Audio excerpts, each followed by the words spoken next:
함께 한 목소리로 읽도록 하겠습니다.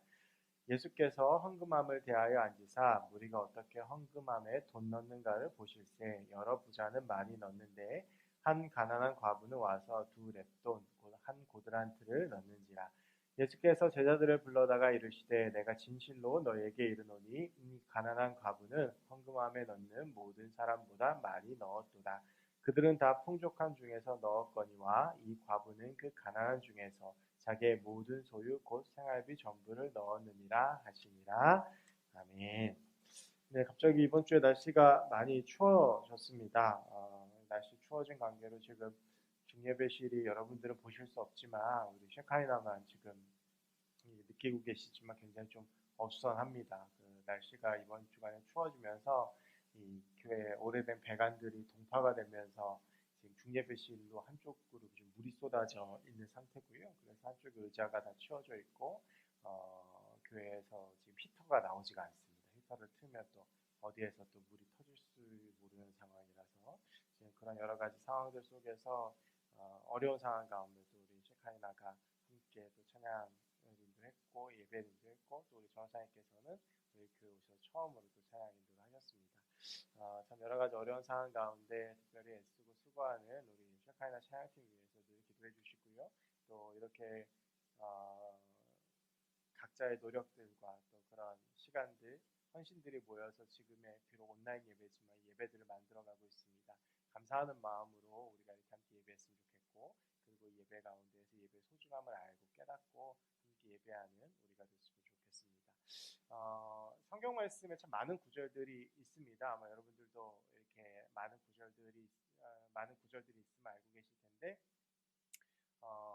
특별히 또 이제 좋아하시는 성경 구절들도 몇 구절씩 있으실 거예요. 그런데 우리가 이렇게 성경 구절의 한 구절 혹은 그 중에서 한 두세 구절만 좋아하다 보면 그 성경 구절을 오용할 때가 있습니다. 그러니까 원래 그 성경 구절이 그런 뜻이 아닌데 오해하는 것이죠. 그 가장 대표적으로 사람들이 오해하는 구절이 욥기 8장 7절입니다.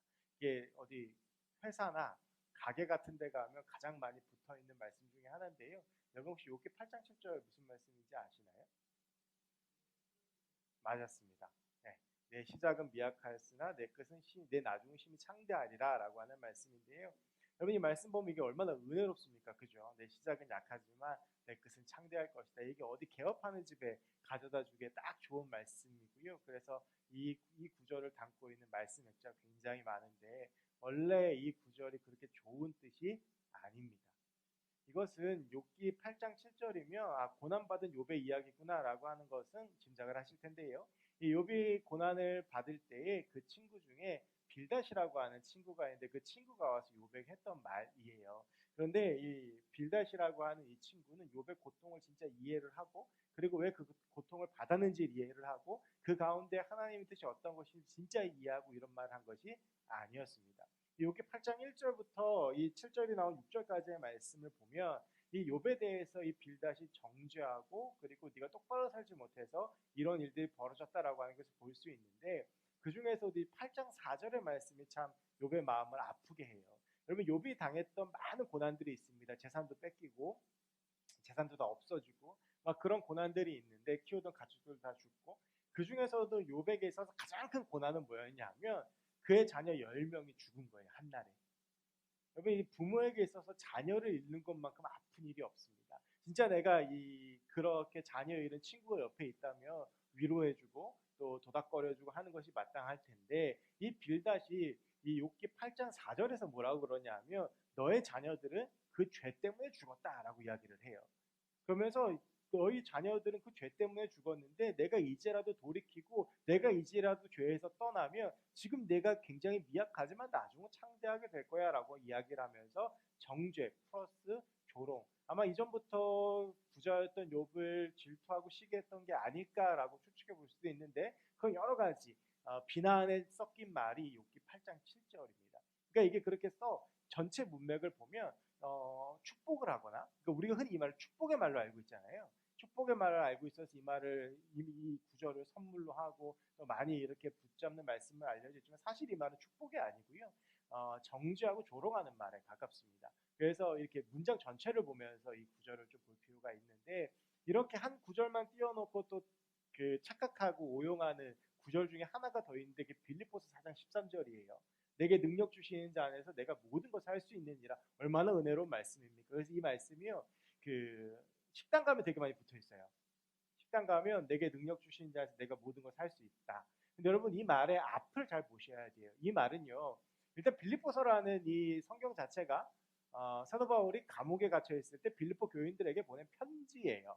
그러면서 이제 그 마지막 정리를 하는 게 4장 13절인데 그 앞에 이 사도 바울이 뭐라고 고백을 하냐면 내가 풍요에도 처해봤고 빈곤에도 처해봤는데 내가 그 가운데에서 자족하는 일체의 비결을 배웠다. 자족은 뭐냐면 스스로 만족한다라는 거예요. 그러니까 내가 부자가 되어도 봤고 가난해져 봤는데 그 속에서도 나 스스로 만족하는 모든 방법을 배워서 내가 풍요에 있든지 빈곤에 있든지 그게 내게는 아무것도 중요하지 않다. 내게 중요한 건 뭐라는 거예요? 내게 능력 주시는 자 안에서 내가 모든 걸 할 수 있기 때문에 내가 풍요롭든지 가난하든지 그게 중요한 것이 아니라 내가 하나님 안에 있는 것이 중요하다라고 하는 겁니다. 그러니까 여러분 이 말을 집이나 사업체나 식당에 붙이려면 적어도 이런 고백이 있어야 돼요. 나 이 식당 하다 망해도 좋습니다. 나 이 사업체 하다 망해도 좋습니다. 내가 가난해져도 좋고 부자가 돼도 좋습니다. 난 주님 안에 있으면 됩니다. 그래서 나는 양심을 지키고 사업하고 양심을 지키면서 음식 팔겠습니다. 이런 고백이라면 이 말씀 붙여도 되는데 그게 아니라 진짜 뭐 능력 가지고 내가 뭐 떼돈을 벌고 부자가 되고 대박집을 뭐 차리고 이런 의도로 붙이기엔 굉장히 부적절한 말씀이라고 하는 거죠. 이게 찾아보면 성경 중에서 이렇게 우리가 내 욕심이나 내 생각이나 아니면 한 구절을 띄워놓고 잘못 해석해서 이 말씀을 오용하는 경우들이 굉장히 많이 있어요. 그런 말씀 중에 하나가 바로 오늘 본문입니다. 오늘 본문은 여러분들 잘 아는 말씀이 어떤 말씀이냐면 한 과부가 자기가 가지고 있는 전 재산, 그게 얼마냐면 2렙돈이에요. 이게 얼마인지 제가 이따가 말씀드릴게요. 이 2렙돈을 헌금한 이야기예요. 그러면서 예수님께서 이 여인을 칭찬하세요. 근데 이 말씀이 주로 한국 교회 안에서 어떻게 사용되어졌냐 하면 그래서 헌금 생활 잘해라. 그래야 칭찬받고 복 받는다. 라는 식으로 많이 사용이 되어졌어요. 제가 어릴 때는 지금은 많이 줄어들었는데 제가 어릴 때만 해도 교회마다 부흥회라는 걸 되게 많이 했어요. 그럼 이제 부흥 강사, 우리가 부흥 강사 그러면 떠오르는 이미지가 있죠. 약간 좀 목소리도 괄괄하고 뭐 이렇게 좀 은혜 받은 듯한 그런 모습들을 많이 보여주는데 저 어릴 때는 그런 분들이 오셔서 교회마다 그 부흥 집회를 굉장히 많이 했는데 그때 단골로 등장한 이야기가 바로 이 과부 얘기예요. 그러면서 이제 헌금 많이 해라. 그럼 복 받는다. 헌금 많이 해라. 그럼 칭찬받는다. 이렇게 이제 많이 활용이 되어졌던 말씀이에요. 그런데 이 말씀을 잘 읽어보고 이 말씀의 앞과 뒤를 보면 이 말씀이 헌금을 잘하면 복을 받는다라고 예수님께서 하시는 말씀이 아니라는 것을 알 수 있어요. 그러니까 오늘 이 말씀은 헌금에 대한 말씀이긴 한데 이 헌금에 대한 말씀이 이 속에서 정말 중요한 기독교적인 가치관에 대한 이야기를 하고 있고 그리고 나서 우리의 헌금 생활이 어떻게 해야 되는지 단순히 이것이 전 재산을 들고 많이 하는 것이 아니라 우리의 중심에 관련된 문제라고 하는 것을 예수님께서 지적하시는 것을 볼 수가 있어요. 그래서 오늘 좀 그 얘기를 하려고 하는데요. 오늘 본문을 나누면서 우리가 주목해야 될 것이 몇 가지가 있어요. 그 중에 하나가 뭐냐 하면 오늘 이 말씀이 마가복음에 기록되어져 있다는 거예요. 이게 왜 중요하냐? 여러분 제가 이 마가복음에 대해서 몇 번 설명을 해드리면서 그리고 어떤 뭐 성경 강의나 기초 성경반을 통해서 마가복음에 대해서 말씀을 드리면서 제가 마가복음에 대해서 뭐라고 말씀을 드렸냐면 이 마가복음은 이 요한 마가가 초대교회 박해받고 핍박받는 이들에게 용기와 힘을 주기 위해서 예수 그리스도에 대한 이야기를 쓰기로 했고 그러다 보니까 예수님의 고난에 집중되어져 있고 그래서 이 마가복음이 11장부터 16장까지 거의 절반에 가까운 분량이 예수님의 마지막 일주일에 집중하고 있고 그래서 굉장히 급박하게 쓰여진 책이다. 그러다 보니까 예수님의 탄생도 빠져있고 여러 가지 참 빠져있는 기사들이 많이 있다라는 말씀을 드린 것이 기억이 날 거예요. 그러니까 이 책은요 어떻게 보면 가장 최초의 복음서이기도 하지만 예수 그리스도의 인생에 대한 그 사역이나 엑기스를 담겨져 있는 책이라고 볼 수가 있는 거예요. 이 마가복음을 통해서 마태복음하고 누가복음이 나왔고 수많은 예수 그리스도에 대한 이야기들이 나온 거예요. 그런데 이렇게 급박하게 핵심을 쓴 마가복음에 아주 짧지만 보잘것없는 과부의 헌금 이야기가 나와 있다. 이것은 우리가 단순히 생각하는 헌금 생활에 대한 것 이상의 가치를 이야기가 담고 있기 때문에 이 이야기가 마가복음에 들어있다라고 추측해 볼 수가 있는 거예요. 그러니까 그러면 이 이야기는 무언가 우리에게 있어서 굉장히 중요한 의미를 가지고 있는 이야기구나라고 하는 것을 깨달을 수 있다라고 하는 것이죠. 그럼 그것이 무엇인가? 이제 그 다음 주목해야 될 것을 알 수 있는데 그 다음 주목해야 될 것은 이해할 수 없는 예수님의 태도예요. 여러분 41절 말씀에 보면 41절 이렇게 이야기를 해요. 예수님께서 헌금함에 대하여 앉으사, 헌금함을 보고 앉으신 거예요. 그리고 무리가 어떻게 헌금함에 돈 넣는가를 보셨다라고 되어져 있어요. 이것이 누가복음 21장에도 똑같은 사건이 기록되어져 있는데, 이 보셨다라고 하는 헬라어가 어떤 말이냐면 에테오레이라고 하는 말이에요. 여러분 생각해 보세요. 제가요, 그러니까 이 에테오레이는 미완료 과거 시제인데, 그러니까 이게 완료되지 않은 과거, 그러니까 옛날부터 계속 지속되어지고 있는 행동이라고 하는 거죠. 여러분 제가 만약에 여러분들이 헌금을 하는데, 지금 몇 명 되지 않지만 우리가 예를 들면 100명 정도 이렇게 세청 다 모여서 헌금을 하는데, 제가 그 헌금함을 따라다니면서 누가 얼마 넣는지를 계속 쳐다보고 있으면 여러분들이 저를 어떻게 생각하시겠어요? 정상이 아니죠. 그러니까 지금 예수님 행위가 그런 거예요. 예수님 행위가 사람들이 헌금을 하는데 그 헌금함을 마주하고 앉아서 누가 얼마를 헌금하는지 일일이 다 쳐다보고 계시는 거예요.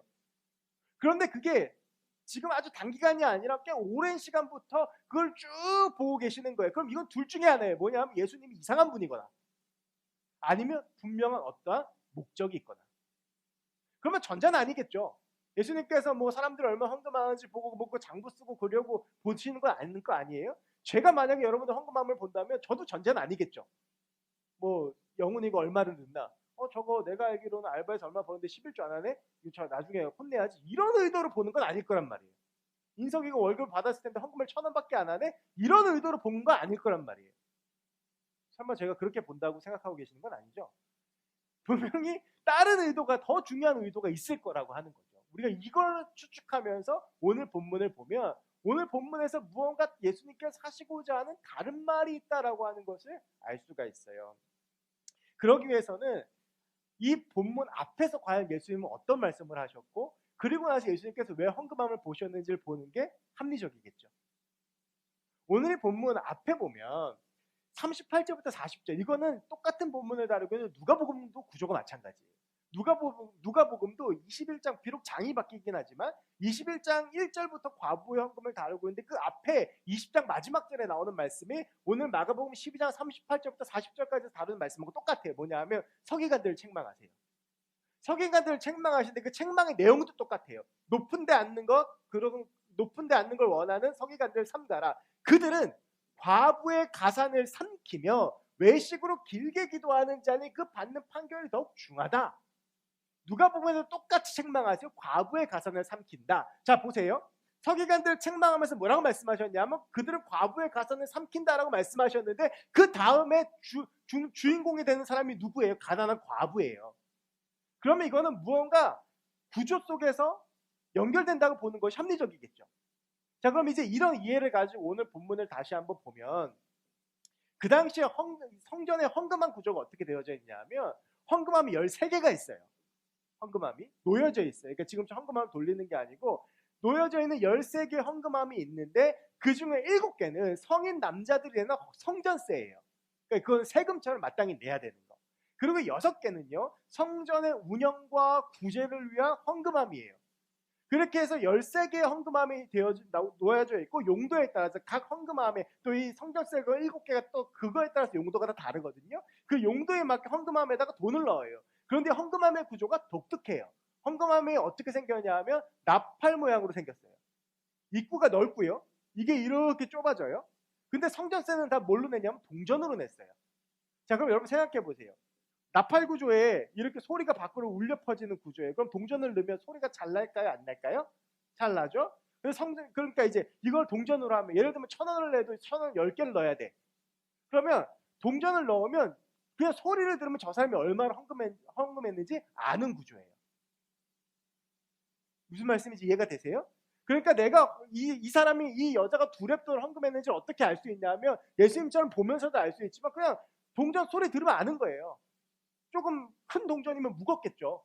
좀 큰 액수면. 적은 동전이니까 랩돈 정도 같은데, 근데 한 소리가 2번 나니까 2랩돈 드린 거예요. 그러니까 그 당시 헌금 구조가 그랬어요. 왜 그랬을까? 왜 그랬겠어요? 간단해요. 헌금을 많이 걷기 위해서. 그 당시에는 성전 운영을 위해서도 헌금이 많이 필요했지만 또 하나 필요했던 게 무엇이었냐면 예루살렘 성전을 건축하고 있었어요.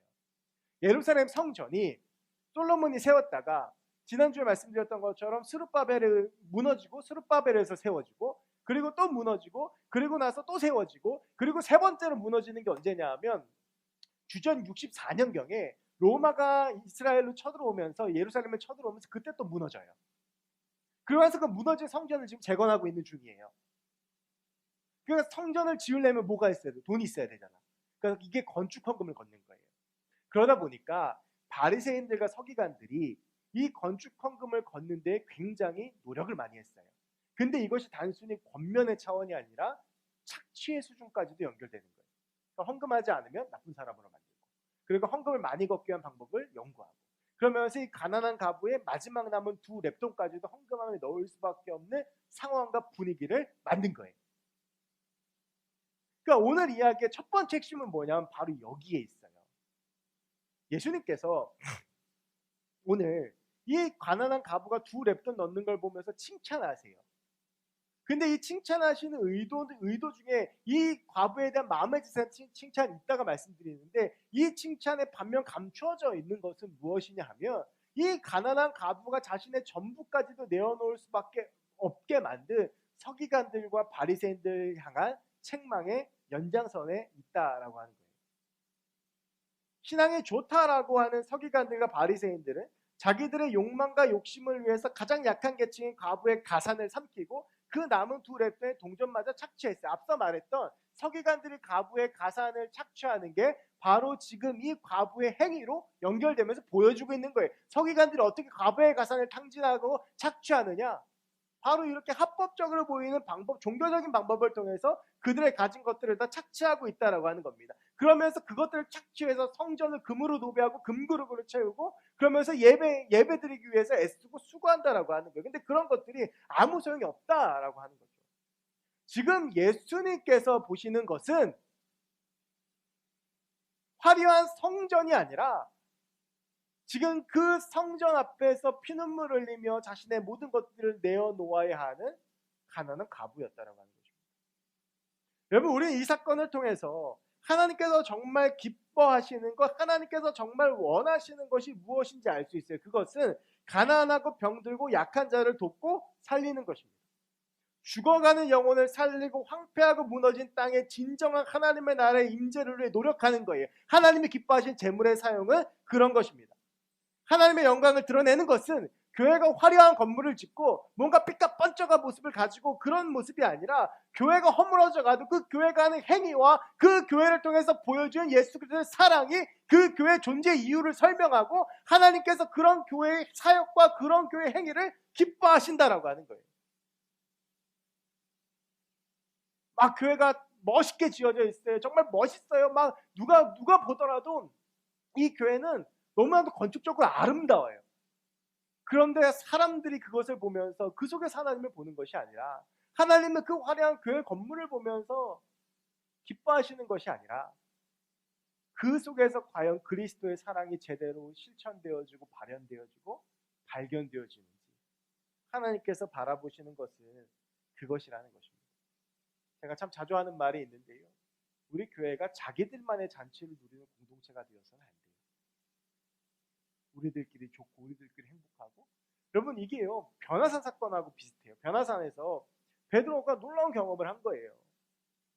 눈앞에서 예수님이 변하셨어. 모세하고 엘리야가 나타나. 얼마나 놀라워요. 그러니까 뭐라고요? 여기다 우리 초막 셋을 짓고 여기서 삽시다 라고 이야기를 하는 거예요. 그런데 주님께서는 내려가자라고 말씀하세요. 여러분 우리의 신앙이 변화산에 머물러 있는 신앙이 되어서는 안 돼요. 교회에 있으면 좋죠. 행복하죠. 교회에서 모이면 즐겁죠. 근데 이것이 우리들만의 잔치로 끝나서는 안 되고 우리가 우리에게 주신 예수 그리스도의 사랑을 전하기 위한 삶을 살아가야 된다라는 거예요. 가난한 사람, 우리 예수님의 사랑이 필요한 사람, 내가 찾아가야 되는 사람, 정말 하나님의 사랑이 필요한 사람들을 바라보지 않으면 하나님께서는 그 어떤 것도 기뻐하지 않으신다. 우리가 헌금을 하고 우리가 하나님께 제물을 드리고 우리가 사역을 하지만 그런 것들이 이웃과 지역사회와 사람들과 하나님의 백성들과 아무 상관이 없다면 그것은 그 어떤 영향력도 없다라는 거예요. 우리가 해야 할 일들이 참 많이 있어요. 여러분 그거 아십니까? 지금 코로나로 많은 업종들이 영업을 못하며 어려움을 겪고 있어요. 그런데 3단계가 되지 않는 한 절대로 문을 닫지 않는 업종이 하나 있습니다. 뭘까요? 목욕탕입니다. 왜 목욕탕은 3단계가 되기 전까지는 문을 안 닫는지 아세요? 집에 온수가 안 나오는 사람들이 아직도 너무 많아요. 우리는 잘 모르지만. 그래서 이 목욕탕은 2.5단계까지도 무조건 문을 열게 돼 있어요. 그래서 일주일에 한 번 혹은 2주일에 한 번 그래도 뜨뜻한 물에 씻어야 되는 사람들 위해서 항상 오픈이 되게 되어 있습니다. 이게 목욕탕이 2.5단계도 영업을 하는 이유예요. 바꿔 말하면 우리가 느끼지 못하고 알지 못하지만 지금도 가난하고 힘들게 살아가는 사람들이 너무나도 많다는 거예요. 우리의 사랑이 필요한 사람들이 너무나도 많다는 거예요. 그런데 지금 우리 교회는 무엇을 하고 있느냐는 것이죠. 그리스도인 나는 어떻게 살고 있느냐는 것이죠.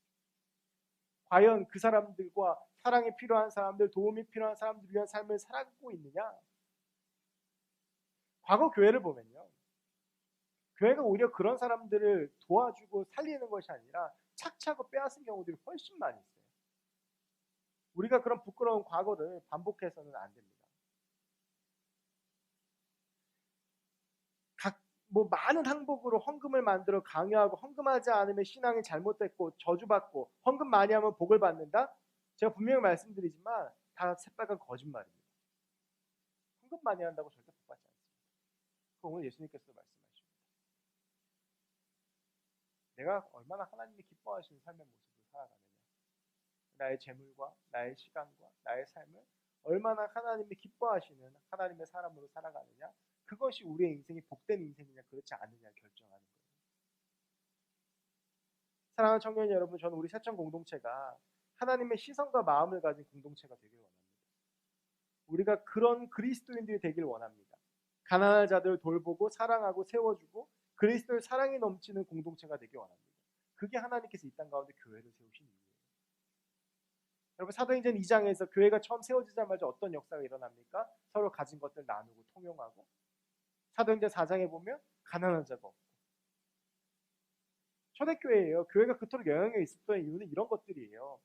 그 당시에는요, 남아서성 사상이 우리나라보다 훨씬 심했어요. 그거 어느 정도냐면 여자를 낳으면 갖다 버렸어요.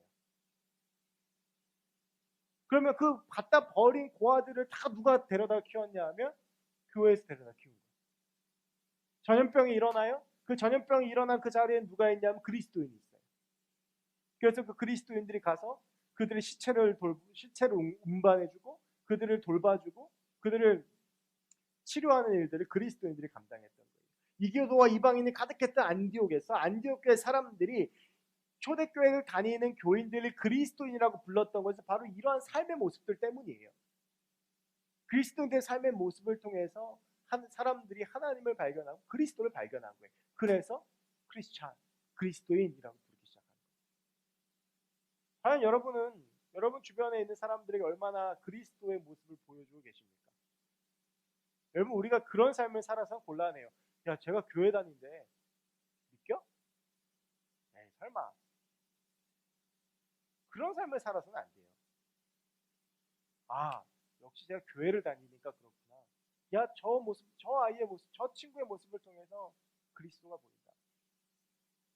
하나님이 기뻐하시는 삶은 그런 삶이라는 거예요. 가난하고 연약하고 부족한 자를 위해서 이 땅 가운데 오셨고 그들을 살리셨던 그리스도의 삶이 우리의 삶이 되어야 할 줄로 믿습니다. 저는 이것이 우리 세청의 2021년 사역의 목표와 또한 우리의 삶의 목표가 됐으면 좋겠어요. 많은 선교사님들이 그렇게 사역하고 계시고 이 땅에 많은 교회와 그리스도인들이 또한 그렇게 사역하고 있다고 저는 믿습니다. 저는 우리도 그 그리스도의 사역에 동참하며 하나님이 기뻐하시는 예수님께서 주목하고 보셨던 그 가난한 가부에 주목하는 저와 여러분들이 됐으면 좋겠어요. 또 한 가지는요. 이제는 오늘 본문은 그러면서도 하나님께 드려야 되는 예물, 즉 헌금에 대해서 다루고 있어요. 여기에 대해서 잠깐만 보면 먼저는 그러면 이 두 렙돈은 과연 어느 정도인가? 한 렙돈이요. 그 당시에 노동자들의 하루 품삯이었던 1데나리온의 128분의 1이에요. 그래서 두 렙돈이면 한 데나리온의 64분의 1이에요. 그래서 이걸 계산을 해보면 하루 품삯을 그냥 요즘 시세로 봐서 10만 원이라고 하잖아요. 그러면 두 랩돈이면 요즘 돈으로 하면 1,500원 정도 됩니다. 이게 한 랩돈이 780원 정도 되거든요. 그러면 한 1,460원이니까 1,500원 정도로 보면 이게 전 재산이에요. 그럼 이게 얼마나 가난한지 아시겠죠? 그러면 과연 이 두 랩돈으로 뭘 할 수 있느냐? 이 두 랩돈으로 할 수 있는 게 참새 5마리를 사는 거래요. 그 당시에. 여러분 참새 구운 거 보셨어요 혹시? 지금도 그 파고다공원, 탁골공원 거기 가면 포장마차에 참새 구운 걸 팔아요. 그 어르신들이 드시기 때문에. 그러면 진짜 요만해요. 그러니까 고개 5마리가 두 랩돈이에요. 그러니까 이게 그러면 얼마나 먹냐? 이틀 먹는데요. 당시 보면. 그러면 이 여인은 지금 얼마나 가난한 거냐 하면 참새 5마리로 이틀 먹고 살 돈밖에 없고 그게 없으면 돈이 하나도 없는 거예요. 그러니까 그것밖에 낼 수 없는 분위기에서 내긴 했지만 그런데 중요한 것은 뭐냐 하면 그러면 과연 이 여인이 뭐 내면 안 되는 분위기고 뭐 이렇게 여러 가지 상황들이 그렇고 그러니까 그 온전히 그것 때문에만 이걸 드렸겠느냐라고 봤을 때 그건 아닐 거라는 거예요. 왜냐하면 여러분 생각해 보세요. 지금 내가 당장 내일 죽게 생겼는데 아무리 옆에서 뭐라고 그러고 막 그런다고 해도 자기 전 재산 드리겠어요? 물론 그런 분위기를 만들어 갔겠지만 거기에 반응한 그게 여인의 마음이라는 거예요. 제가 아까 말씀드렸던 그런 분위기를 만든 놈들이 나쁜 놈들이라는 거죠. 제가 예전에 사역했던 교회가 건축 때문에 상당히 많은 빚이 있었어요. 그래서 그 교회는 거의 헌금에 대한 이야기가 굉장히 많았어요. 듣는 제 교육자인 저도 거북할 정도로 굉장히 헌금에 대한 이야기가 많았는데 그때 한 권사님 한 분이 그 설교를 계속 듣다가 자기에게 있는 통장 잔고 100만 원 전체를 헌금하신 일이 있어요. 제가 신방 갔는데 그 마음이 참 귀했죠. 그 전 재산을 뭐 여러 가지 분위기나 뭐 상황들 때문에 하긴 했지만 그래도 그 반응한 건 그 권사님의 마음이니까. 오늘 이 헌금에 대해서 예수님께서 말씀하실 때 이 핵심은 뭐냐면 결국엔 바로 이 마음 자세라는 거예요. 얼마를 드렸는지 헌금의 총액이 중요하지 않아요. 예수님께서 헌금함을 계속 보셨다고 그랬잖아요. 헌금 많이 한 사람 많아요. 서기관 바리새인도 헌금 계속했어요. 어떤 사람은 뭐 한 달란트를 드렸던 사람도 있을 거고 뭐 데나리온 하루 짚어서 다 드렸던 사람도 있을 것인데 다 그냥 흘려보냈던 예수님께서 이 두 랩돈 1,500원 드린 이 과부를 기뻐하셨어요. 그 왜요? 이 여인의 바로 이 마음 때문에 내 전부를 계산하지 않고 드리는 이 마음, 내게 있는 것들을 다 하나님 앞에 온전히 드리는 그 마음을 하나님께서 기뻐하셨다는 거예요. 유진 피터슨의 메시지 성경이 오늘 본문을 보면 참 재미있게 표현을 하는데 44절에 보면 그들은 다 풍족한 중에서 넣었거니와 라고 돼 있죠. 이걸 유진 피터슨이 뭐라고 쓰냐 하면 그들은 아깝지 않을 만큼 드렸다라고 얘기를 해요. 그러니까 계산한 거예요. 아, 내가 요 정도는 내 전체 재산에 비해 있으니까 요거는 드려도 별로 아깝지 않겠다라고 하는 그 정도만 드린 거. 근데 이 여인은 그런 계산이 없었다라는 거예요. 물론 여러분에게 있는 거 다 드려라 그런 거 아닙니다. 그게 기뻐하시는 겁니다. 그게 아니라 이 여인의 마음의 자세를 주목해 보자는 거예요. 어떠한 마음으로 이 여인이 하나님 앞에 헌금을 했었는가. 사실은 오늘 설교 준비하면서 굉장히 많이 고민했어요. 왜냐하면 제가 이제 여기 온 지 거의 3년째가 다 돼가는데 저와 함께 하시는 분들은 아시겠지만 제가 헌금 설교 거의 안 해요. 헌금 설교를 거의 해본 적이 제 기억에는 한 번인가 두 번밖에 없어요. 그런데 오늘 이렇게 헌금 설교를 하면 청년들이 오해할지도 모른다는 생각을 했어요. 왜냐하면 올해부터 청년부 재정이 독립되고 청년부 헌금으로 청년부가 운영이 되니까 아 그래서 목사님이 저런 설교를 하는구나 라고 오해할지도 모르고 생각했는데 그런 거는 아니에요. 그냥 지속적으로 제가 계속 보아왔던 어떤 그런 모습들 속에서 아 오늘은 좀 이 말씀을 나누고 싶다는 생각이 들었어요. 특히 온라인 예배를 드리면서 온라인으로 헌금하기 때문에 우리의 중심이 훨씬 더 중요하다는 생각이 들었어요. 여러분 저희 청년부 헌금함을 나중에 이렇게 현장 예배들 딱 받아서 보면 제일 많은 그 권종이 뭔지 아세요? 1,000원짜리예요. 그리고 이렇게 봉투에 들어있는 것도 뭐 거의 1,000원씩 들어있어요. 그걸 이제 보면 제가 이렇게 헌금 개수를 보고를 몇 번 봤다가 그 다음부터 안 받는 게 그 보면서 굉장히 좀 충격을 많이 받았어요. 11조 하는 청년들도 거의 없고 헌금도 1,000원도 안 하는 청년들이 굉장히 많아요. 그러니까 분명 예배 인원이 90명인데 헌금 총액이 5만 원밖에 안 돼요. 그러니까 말씀드렸지만 헌금의 총액이 하나님 앞에서 절대 중요하지 않습니다. 그런데 이게 계속 반복되면서 무슨 생각을 하냐 하면 여러분들이 정말 그것밖에 드릴 수 없을 정도로 가난하다면 이게 아무 문제가 안 돼요. 그러니까 내가 드릴 수 있는 돈이 500원밖에 없어. 여러 가지 뭐 살면서 이렇게 뭐 하는 것들 다 해놔도 500원밖에 없어. 그러면 여러분 그거 하나 기뻐 받으세요. 근데 중요한 건 우리 청년들 인스타가 보면 카페도 자주 가고 놀러도 가고 어디 좋은 식당 가고 그래서 사진 다 올리고 막 하는데 유독 하나님 앞에서만 인색해지는 건 문제가 있는 거예요. 내가 필요한 거, 내가 하고 싶은 거, 내가 쓸 건 다 쓰면서 하나님 앞에서만 인색해. 헌금 드릴 때만 아까워. 그래서 아깝지 않을 만큼만 드리는 거예요. 이 정도 드리면 아깝지 않아. 1,000원 드리면 아깝지 않아. 우리가 하나님 앞에 드리는 게 마치 내 삶에 찌꺼기를 드리는 것처럼 그렇게 살고 있다면 그건 문제라는 거예요. 이 과부처럼 내 전부를 드릴 수는 없지만 좀 아까우면서도 하나님의 사역에 동참하는 마음으로 내게 주신 주의 은혜에 감사하며, 여러분 11조라는 게 뭐예요? 나의 삶 가운데 소득을 주신 하나님께 감사하면서 그 중에서 이 모든 것이 주님 것이지만 그래도 내 10분의 1을 주님께 드리면서 나 이거 없어도 살 수 있어요 라고 고백하면서 내 삶의 주권이 주님께 있음을 인정하는 게 11조예요. 아까워요. 저 오늘도 11조 했는데 한 달에 월급 200만 원 이상 받으면 11조가 20만 원 이상 들어가면 아까워요. 그거 안 내면 애들 학원도 보내서 할 수 있는 것도 많아요. 그런데 그걸 포기하는 걸 선언하는 거예요. 그런데 지금 우리의 신앙생활은 어떠냐 하면 그냥 내가 아깝지 않을 만큼 드리고 그걸로 끝인 거예요. 하나의 그냥 지나가는 요식행위처럼. 여러분 왜 헌금을 설교 다음에 하는 줄 아세요? 왜 헌금을 예배 가장 마지막 시간에 하는 줄 아세요?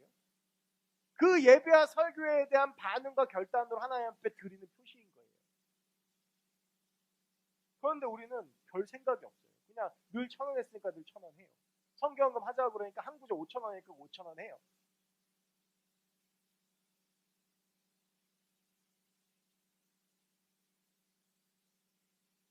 지금 우리는 과연 하나님 앞에서 어떤 마음가짐을 가지고 살아가고 있습니까? 이제 성경금도 작정할 거고 할 건데 사실 작년에 저희가 굉장히 큰 일들을 많이 했죠. 여러분 저희 교회 규모에서 선교사님들 5곳에 거의 매달 10만 원 이상씩 보낸다는 거 쉽지 않은 거라는 거 알고 있어요. 그런데 그것도 내역을 잘 들여다보면요. 정말 헌신된 자매님 몇 분이서 상당히 많은 액수로 헌금을 해주시기 때문에 가능한 일이에요. 거의 대부분 한 구자인 5,000원. 그것도 여러분 5,000원씩 12달 하면 얼마예요? 6만 원이에요. 그것도 작정해놓고 가면 갈수록 점점 줄어들어가지고 12월 달에 마지막으로 선교사님들한테 보내드린 액수가 8만 원이에요. 그럼 정말 우리의 살림살이가 그렇게 어려워졌는데 코로나 때문에 그럴 수 있어요. 정말 내게 그것밖에 없는가? 그럴 수 있어요. 근데 그것이 아니고 너무나도 내가 그런 것 때문에 무감각한 것이라면 하나님 앞에서 우리는 우리의 삶을 한번 돌이켜보아야 돼요. 내 취미를 위해서, 내가 사랑하는 사람들을 위해서, 내 삶을 위해서, 나의 것들을 위해서는 아무렇지도 쓰지 않는 그 재물들이 하나님 앞에서 유독 아깝다면 여러분 무엇을 더 사랑할 수 있는 것입니까? 오늘 예수님께서 묻고 계시는 것은 그것이에요.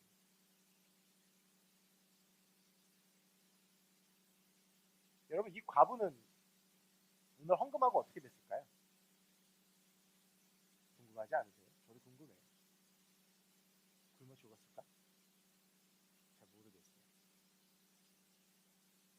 그런데 하나님 앞에 계산 없이 했으니 그냥 하나님도 이 사람 책임지지 않으셨을까라고 하는 게 그냥 제 바램이에요. 여러분 제가 아까 말씀드렸던 것처럼 여러분들이 헌금 많이 한다고 여러분 복 받지 않습니다. 뭐 헌금 몇 억씩 한다고 복 받는 건 절대 그렇지 않습니다. 다만 내가 하나님 앞에 살아가는 삶의 자세가 중요한 것이고, 그리고 내가 그렇게 하나님 앞에 나의 삶을 드렸을 때 그것들을 통해서 하나님께서 하나님의 나라를 만들어 가시고 하나님의 선한 사역을 이루어 가신다는 것, 저는 그게 훨씬 더 중요하다고 생각합니다. 여러분 2021년 우리가 좀 하나님이 기뻐하시는 삶을 헌신했으면 좋겠습니다. 어쩌면 오늘 설교를 들으면서 뭐 헌금 때문에 불편하다 뭐 이런 말씀 하실 수도 있겠어요. 그런데 여러분 말씀드렸다시피 여러분들이 얼마나 분명한 건요, 교회가 돈 없어서 일 못하지 않습니다. 하나님이 뭐 그런 거에 구애받는 분이 아니십니다. 저는 그런 믿음이 분명히 있어요. 우리가 뭐 헌금 모자라면 하나님 채워주시겠죠.